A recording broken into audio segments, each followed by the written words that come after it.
কিনা বন্ধুর চরণ ধুইয়ে অতিথি সেবা করছেন, নিজের অশ্রু জল দিয়ে তার চরণ ধুইয়ে দিচ্ছেন।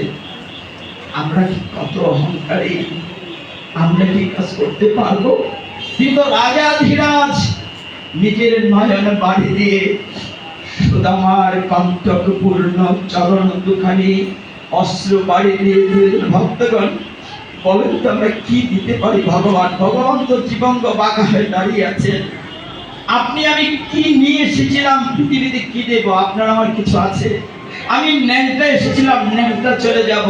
যা পেয়েছি ধন দৌলত শাড়ি গহনা ভগবান এইখানে দিয়েছেন। ভগবানেরটা ভগবানকে দিয়ে অহংকার করে বলি আমি দিয়েছি। আমার বাগানে ফুল ফুটেছে, ভগবান আমি তোমাকে ফুল দিচ্ছি, আমার বাগানের ফুল। আরে এই ফুলটা কি আমি ফুটিয়েছি?